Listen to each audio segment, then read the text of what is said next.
Okay, he's turned more than 100 local historical photos into a brand new book. His name is Tim Carroll, and he is here, and he is author of World War II Akron. Welcome aboard. Great to have you here. Thanks for having me. Appreciate it. Yeah, you know, they give me notes every day that the producers of the show put down some of the most important items. I never get 3 pages of notes. Okay. And they were interested in so many things. I was just thumbing my way through this book, and it is remarkable, all the things that relate back to Akron. How did you get this idea, and how did you get it started? Well, I originally wrote a book about my grandfather's World War II experience, and my publisher liked it, but since he wasn't famous, they were hesitant to publish it. So they have done books like this, World War II Cleveland, World War II Detroit. So I said, would you let me write World War II Akron? And they said yes, because they liked what I had written. So that started me on the journey, and I researched full throttle, trying to find pictures in various archives, and using the newspaper archives a lot to tell the story of what was going on in Akron, the men who served, the men who were killed in action. But, you know, a lot of people forget, you know, like we know Akron today, but Akron back during World War II, rubber capital of the world. I mean, it was a great contributor to the war effort. Immense, and the population skyrocketed close to 300,000, if you can imagine that, and the amount of war products that they turned out, they were second in the state, only behind Cleveland, and 12th in the country. So the amount of production, especially of tires, synthetic rubber, Goodyear Aircraft made a ton of plane parts, and of course we're going to get to the blimps there pretty soon. So there's the blimp, and the blimp, we see it all the time over sporting events, but that's not how it started out. Yeah, and I was surprised to find that the blimp served in the Navy during World War II and World War I for that matter, and they did a great job protecting ships from subs. When they were around, the subs couldn't sink ships. They hover over the water, they see deep, and can spot U-boats. And they would actually sink they typically didn't move fast enough. They would call in other planes or ships, but they were armed with 50 caliber machine guns and depth charges to fire on subs. So once in a while, they would get in a firefight with the sub. What would happen if they shot bullets into that? Does it pop like a balloon, or they don't do? There was one blimp shot down by a U-boat in the Caribbean. So I don't think it popped by like a balloon, but it would go down in the water. Yeah. How do they get them over there? How do they sneak them across? They only sent a handful across the Atlantic to help out in the Mediterranean. So I've got a good picture of one crossing by the Rock of Gibraltar. But they flew straight across the Atlantic, nonstop, a nonstop flight. And then a lot of them, the Germans were sinking a lot of shipping along the East Coast. So they used them to help get the German U-boats off the East Coast, and I was surprised to find they were sinking ships in the Gulf of Mexico. So they put blimps down the Gulf of Mexico to get the U-boats out of there. Yeah. You know, I used to be in the celebrity business, so I'm looking through your book, and I see all the different celebrities that people would recognize as movie stars, or politicians that show up in the book that were part of the book. And must have been a surprise for you too. Yeah, I was surprised to see head coach Paul Brown of the Cleveland.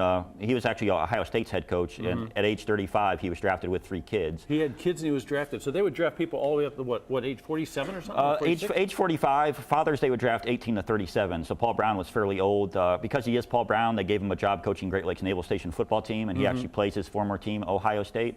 And kind of a cool fact, before he's out of the Navy, he gets offered to be the highest paid football coach in history by what ends up being the Cleveland Browns. Right. But he was one of the lucky ones, because I documented there were 192 fathers killed from Summit County during World War II, including the amount of kids didn't matter. There were 3 fathers of 5 from Summit County who were drafted that were killed in action. So you can imagine the devastation for those 5 kids and those families. And it's interesting too to see some of the people who contributed to the war effort. You'd think they would find a way around it, but they ran to help, like Wallace Beery, Clark Gable, those kind of names. Yeah, Clark Gable's wife died after the Carol Lombard, after the first war bond rally in her hometown of Indianapolis, and after that he decided to join the military, highest paid actor in Hollywood at age 42.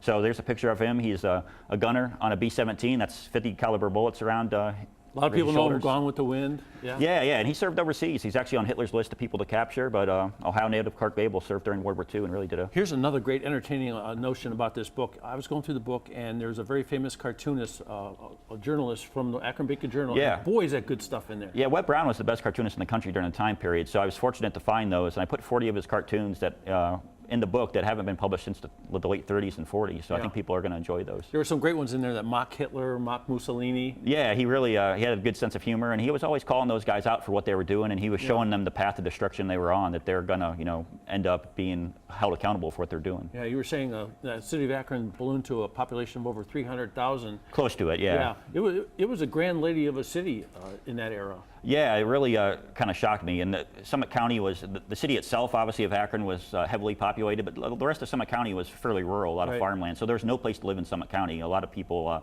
had to live outside the county and then try to take a train or drive in to work in the defense factories. So this book's a lot more about a whole lot more than just blimps. Oh yeah, and it's a really great World War II book. Even though it's World War II Akron, I think people across the country will really love it. Like I said, historians have kind of failed to document the fact that they were drafting fathers and doing some of these things that that happened during the time period. I didn't learn that in high school, that they drafted fathers and they were sent into combat. Yeah. So. This is one of those kind of books you pick it up and you read a page and then you have to turn it to the next page and turn it to the next page. Yeah, it's very interesting and a lot of discovery in there. Yeah, it's great. I found over 100 photos for the book, which is unique. A lot of nonfiction books don't have that many photos, so I think people are really going to enjoy that. So there's a lot of good material to read, but then there's good photos and cartoons in there. So if you're not an avid reader, it's going to keep you entertained, where you're not going to be constantly turning pages, reading 10 pages in a row with just words. Tim Carroll, an aspiring young author, and that is a really nice piece of work, sir.